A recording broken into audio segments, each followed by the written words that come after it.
જીવન અને સુખ.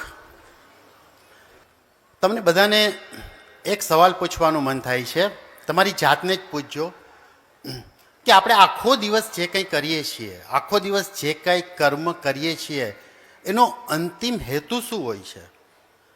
આપણે સવારથી સાંજ સુધી જે કંઈ પ્રવૃત્તિ કરતો એ શેના માટે કરીએ છીએ? શું આપણે પ્રાપ્ત કરવું છે, એચીવ શું કરવું છે?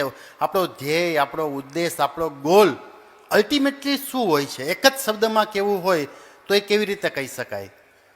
તો એનું એકમાત્ર એક જ શબ્દમાં જવાબ હોય તો એ છે સુખ માટે. આપણે બધા જે કંઈ કરીએ છીએ એ સુખ માટે કરીએ છીએ, પણ સૌથી મોટો સવાલ એ છે કે જ્યારે એ સુખ ભોગવવાનું હોય છે ત્યારે આપણે હાજર હોઈએ છીએ? ક્યાં હોઈએ છીએ? એમ આપણે છે ને મોટાભાગે સુખની અનુભૂતિ એટલા માટે નથી કરી શકતા કારણ કે આપણે છે ને આપણી પીઠ ઉપર ગઈકાલ લાદીને ફરતા હોઈએ છીએ અને આપણા માથા ઉપર આપણે આવતીકાલ લાદીને ફરતા હોઈએ છીએ. એના કારણે થઈને આપણે છે ને આજનું નથી માનતા. દુનિયામાં જેટલી ફિલોસોફી છે, જેટલી ફિલોસોફી મેં વાંચી છે, જેટલા ધર્મગ્રંથોને મેં અભ્યાસ કર્યો છે, એમાં અલ્ટિમેટલી જો કોઈ અર્ક હોય તો એનો એક જ અર્ક છે, વર્તમાનમાં જીવો. આપણી કમનસીબી છે કે આપણે વર્તમાનમાં જીવતા જ નથી. આપણે કાં ભૂતકાળમાં હોઈએ છીએ ને કાં ભવિષ્યમાં હોય છે. જાપાનમાં છે ને એક ઝૈન ધર્મ છે. ઝૈન ધર્મ વિશે જે લોકો જાણે છે ને ખબર હશે કે એનું એકમાત્ર નાનકડું સ્લોગન છે કે તમે જે કંઈ કરતા હોય ને એમાં ઓતપ્રોત થઈ જાઓ, એમાં 100% આપો તો જ તમે સુખને અનુભવ.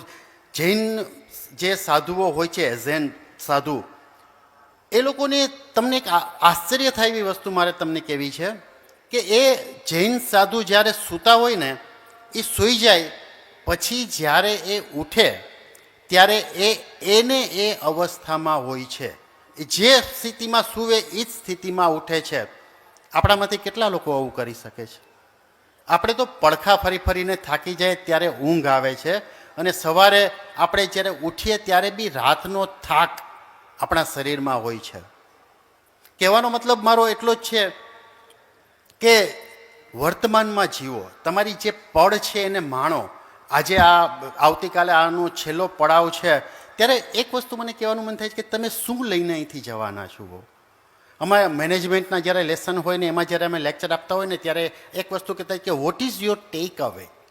તમારું ટેક અવે શું છે? અહીંથી તમે બહાર જાશો, કાલે કથા પૂરી થશે, કાલે તમને જે રમેશભાઈએ જે ભાઈજીએ જે વાત કરી છે એમાંથી શું સાથે લઈને જશો ને એ સૌથી વધુ મહત્ત્વનું છે. અને એમાંથી એક જ વસ્તુ મને કહેવી છે કે જે લઈ જાઓ ને એ જાગૃત અવસ્થામાં લઈ જાજો. કારણ કે આપણે જાગૃત અવસ્થા હોય ને એ જિંદગી માટે બહુ જ જરૂરી છે. મને એક વસ્તુ યાદ આવે છે, ભાઈજી, ભગવાન બુદ્ધની એક સભા યોજાણી હતી. જે રીતે આપણે આજે ભાઈજીની સભામાં બધા ભેગા થયા છીએ એ જ રીતે ભગવાન બુદ્ધ વિહાર કરતાં કરતાં એક ગામમાં હતા અને ત્યાં એમણે એક સભા ગામ લોકોની બોલાવી. હવે બુદ્ધ પોતાની વાતો કરતા હતા, પોતાનું પ્રવચન આપતા હતા, બોધ આપતા હતા, ત્યારે એક ભાવક છે ને એ સૂઈ ગયો હતો, ઝોલા ખાતો હતો એમ. એટલે બુદ્ધ ભગવાને જોયું કે આ ભાઈ સૂઈ ગયા છે એટલે બુદ્ધ ભગવાને પૂછ્યું, ભાવક તમે સૂતા છો? તો ઓલો ભાવક છે એ ઝબકીને જાગી ગયો કે ના ના ના ના બુદ્ધ ભગવાન, હું તો જાગું છું, હું તો જાગું છું એમ. બુદ્ધ ભગવાને ફરીથી એની જે વાત હતી એ આગળ ચલાવી અને થોડીક વારથી તો પેલા ભાઈ પાછા સૂઈ ગયા. તો બુદ્ધ ભગવાને પાછું પૂછ્યું કે ભાવક જાગો છો? તો કે હા ભગવાન જાગું જ છું એમ. ફરી આગળ વાત ચાલી, થોડીક વાત થઈ તો પેલા ભાવક પાછા સૂઈ ગયા. ત્યારે ભગવાને એટલું પૂછ્યું કે ભાવક સૂતા છો? તો પેલા કીધું હા ભગવાન. વસ્તુ એ છે કે દરેક વ્યક્તિએ પોતાની અવસ્થાને ચેક કરતી રહેવી પડતી હોય છે કે હું જાગું છું કે સૂતો છું. હું તો બહુ ટૂંકમાં મારે બોલવાનું છે એટલે વધુ ટાઈમ નહીં લઉં. બે જ વસ્તુ જિંદગીને જીવવા માટે જરૂરી છે. એ એટલી સરળ છે, એક તો ભૂલતા શીખો અને એક માફ કરતા શીખો. આ બે વસ્તુ જો જિંદગીમાં આવડી જાય ને તો બહુ દુઃખને બહુ દૂર નથી, એમ કે દુઃખ બહુ દૂર જ રહેવાનું છે. कुछ इस तरह से हमने जीने को आशा कर लिया, कुछ इस तरह से हमने जीने को आशा कर लिया, किसी से माफी मांग ली, किसी को माफ कर दिया. આ જ વસ્તુ જિંદગીમાં મહત્વની છે કે માફ કરતા શીખો. અને બીજા લોકોનો આપણે એટલા બધા વિચાર કરતા હોઈએ છીએ. રજનીશજીએ બહુ સરસ વાત કરી. એ એક જ વસ્તુ કહેતા હતા કે સબસે બડા રોગ ક્યા કહેંગે લોગ. તો આપણે છે ને એ છે કે તમારી જિંદગીને જુઓ, બીજાની નહીં જુઓ. તમારી સરખામણી બીજા સાથે ન કરો, તો જ તમે તમારી જિંદગીને પૂરેપૂરી જીવી શકશો. અને એ જ સૌથી વધુ મહત્વનું છે.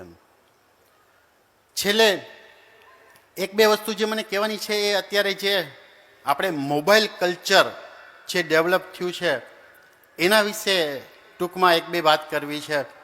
કે વર્ચ્યુઅલ વર્લ્ડ કંઈ જ ખોટું નથી, પણ એનું પ્રમાણભાન ન હોય ને તો તમે રિયલ વર્લ્ડમાંથી દૂર થઈ જશો. તો તમારા પરિવારને પૂરતો સમય આપો, એ જરૂરી છે. અને એ જ આજની જિંદગીનું સૌથી મહત્વનું છે. અને આપણે છે ને તમે માર્ક કરજો, રોજ સવારે સૌથી પહેલું મોટાભાગના લોકો આ વસ્તુથી કબૂલ થશે કે ઉઠે ને ત્યારે સૌથી પહેલું કામ મોબાઈલ જોવાનું કરે છે.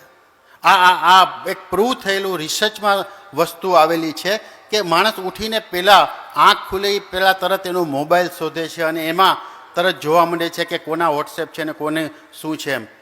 એક સમય હતો જ્યારે આપણને આપણા જે વડીલો છે, આપણા જે ધર્મગુરુઓ છે, એ લોકો કહેતા કે સવારે ઉઠીને પહેલું કામ શું કરવું. સંસ્કૃતમાં એક બહુ સરસ શ્લોક છે, કરાગ્રે વસતે લક્ષ્મી કરમૂલે સરસ્વતી કર મધ્ય તું ગોવિંદ પ્રભાતે કર દર્શનમ. કે ઉઠીને પહેલાં તમારા હાથમાં દર્શન કરો કે ભાઈ કરાગ્રે લક્ષ્મીને એ કૃષ્ણ તમારા હાથમાં વસે છે. અને અલ્ટિમેટલી જે એનો હેતુ છે ને એ જ છે કે તમારા હાથમાં તમારી આખો છે ને જિંદગી છે, તમારી કરિયર છે, તમારું સુખ છે, એ જ સૌથી વધુ મહત્ત્વનું છે. તો તમે એક વસ્તુ કહીશ કે વર્ચ્યુઅલ વર્લ્ડ, અને તમે એક વસ્તુ એક દાખલો જોઈ લેજો કે સવારે ઉઠીને તમારે વોટ્સએપ ચેક કરો ને ત્યારે એટલું ચેક કરજો કે આખા દિવસમાં તમે ઉઠીને પહેલું જ્યારે ચેક કરો ત્યારે ઘણી સુવિચાર હતા, કયો મેસેજ એવો છે કે જેના વગર તમારી જિંદગી અટકી ગઈ હોત. મોટા ભાગે બધા જ મેસેજ એવા હોય છે, જોવાની મોડા જુઓ તો કોઈ જ ફેર પડતો નથી. એટલે તમારા પરિવારને, તમારા પોતાની જાતને, અત્યારે લોકોની છે ને પોતાની જાત સાથે બી વાત કરવાનો સમય નથી. માણસે છે ને એ વિચાર કરવો જોઈએ કે મને આખા દિવસમાં કેટલા વિચાર આવે છે એમ. તો એ વિચાર કરે ને, એક માણસ છે ને વિચાર કરવામાં બી કંજુસાઈને લોભ કરવા માંડ્યો છે. એક છેલ્લો દાખલો આપીશ કે એક માણસ છે ને ચાલ્યો જતો હતો અને ચાલતા ચાલતા એ આમ કંઈક ફાંકતો જતો હતો અને એનો મિત્ર એની સામે મળ્યો અને પૂછ્યું કે તું શું કરે છે આમ? તો કે હું સિંગ ચણા ખાઉં છું. તો એના મિત્રએ કીધું પણ તારા હાથમાં તો સિંગ ચણા છે નહીં. તો કે એ તો હું વિચારોમાં ખાઉં છું. તો એના મિત્રએ કીધું કે મારા ભાઈ, વિચારોમાં જ ખાવાના છે તો સિંગ ચણા શું કામ એને ખાય છે, કાજુ બદામ ખાને. વસ્તુ એ છે કે તમારો વિચારો કેટલા મોટા છે, કેટલા વિશાળ છે, એ રોજ આપણે નિરીક્ષણ કરવું જોઈએ.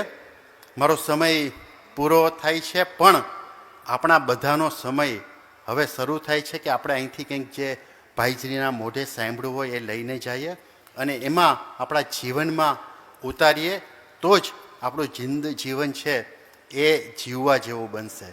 Thank you very much.